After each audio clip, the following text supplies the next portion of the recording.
Hello, we have the Dijeh, Luio, and Co type here. Basically just a array version of the Dijeh, from what I can tell. But yeah, MS explanation here, basically telling you it's the Dijeh they use to basically beat a whole bunch of fucking Federation suits to steal somebody. We got the weapons. You have the Dijeh LNC beam rifle. Here we go. You have the Dijeh LNC beam Nagi Nada. This allows you to do a heavy attack.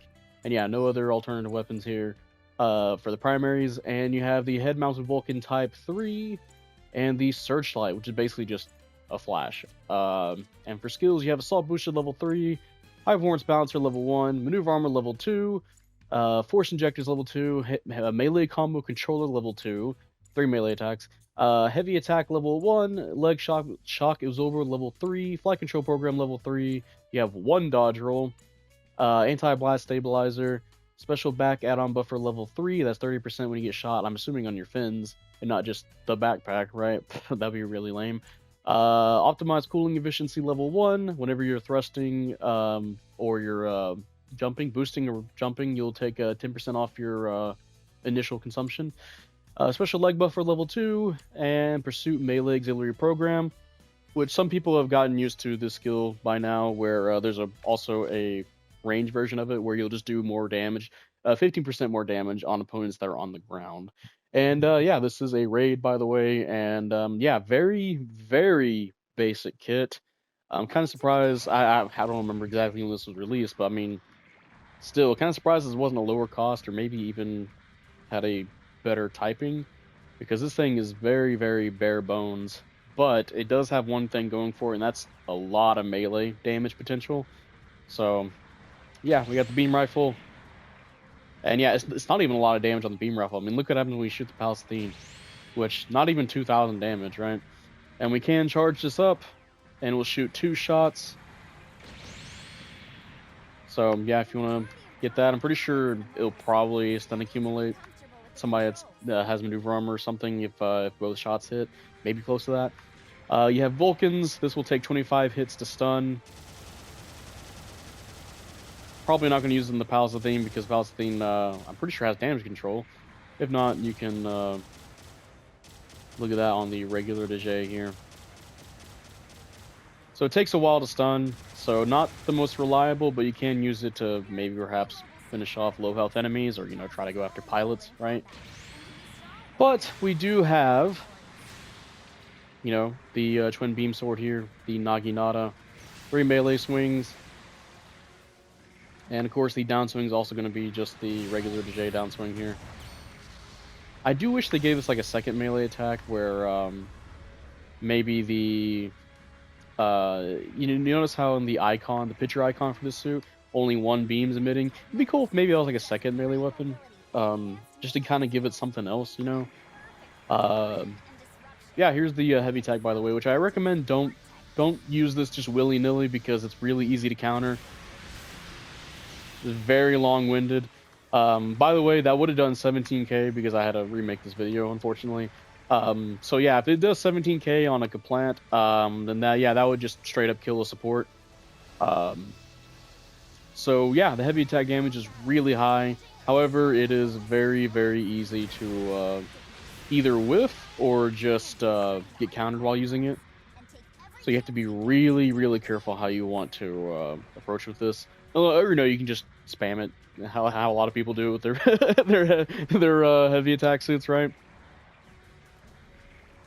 Not like they're gonna counter you all the way sometimes. Sometimes they'll just tackle you and they'll still take the damage, which is annoying when that happens to you. But yeah, I think I even whiffed 1 slash and I did 21k still. So yeah, that definitely would have just annihilated the support just with the heavy attack.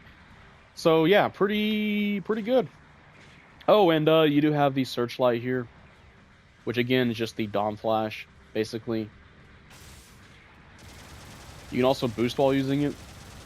So I'm going to wait for this to ready back up, and we'll get a good use of it over here, because the J over there is facing the wall.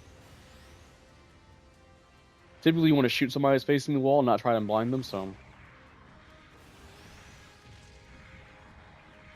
And we'll go ahead and do just a typical downswing combo, right?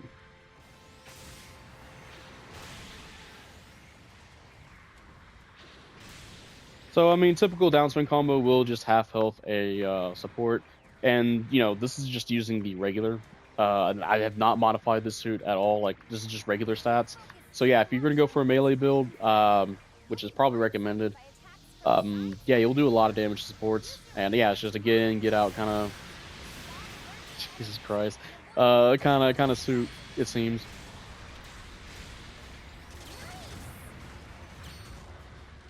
Which hey, I mean, like, that's kind of what it did in Unicorn, right? And yeah, that's basically all there is to it. Um, I can foresee this thing if it hasn't been buffed already, because I haven't been keeping track of that stuff. If it hasn't been buffed already, I can see this thing getting a buff later on. It's just it just has such a minimal kit at a cost that's like 600, especially. It just doesn't really seem like it's gonna do too much, honestly. Besides just the melee attack portion of it.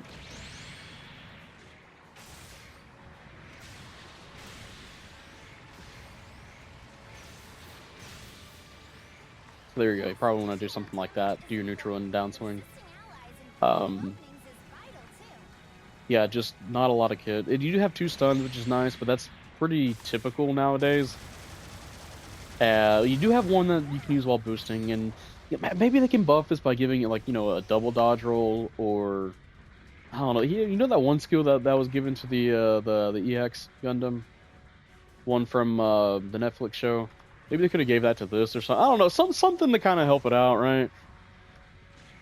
Because it just doesn't feel. They didn't even really make the Vulcans any better either. Like they could have at least made the Vulcans the typical like 17 stun, right?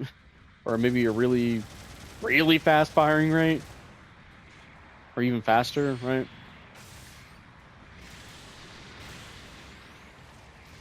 You're really just kind of using this for melee and heavy attack, which is just you know, there's other suits, right, that can just do a whole lot more. Then again, you know, depending on the kind of play style you're working with your team's providing distractions. I mean, heavy attack suits are typically just, you know, for how I see a lot of people use them sometimes is you know, somebody provides a distraction for you, and then you just run in and just do a heavy attack. You know, that kind of fucking strategy. So, I mean, yeah, say that Jay's fighting somebody. Uh-oh, whoopsie! You turned your back. Get stunned. So, yeah, just, I guess, you know, get in, get out, like I said, hit and run, I guess you want to call it that. Maybe give it EX boost. I don't know. Actually, you can boost out of that heavy attack pretty fast. Basically, as soon as you do that last slash. But yeah, I can see them maybe buffing this with some different, you know, some skills to help it out. It just seems very, very, just not a lot going on for it compared to other suits. But I mean, hey, if you're a melee suit guy, you know, if you like playing your raids, your melee raids, then yeah, I mean, this suit probably do pretty well for you. I imagine once you buff this thing up melee-wise, it's gonna have a lot of potential. Again, like I was saying, you know, hit and run, just run in, get your melee swings, and fuck off, right? Or your heavy attack. It's probably just gonna go in, one shot the sport, and then go home and call it a day. But yeah, that's just me though. I think probably people would just prefer the Rick Dijeh over this. The Rick Dijeh just seems like it has more going on for it. But yeah, that's really it. My Rick Dijeh. Oh!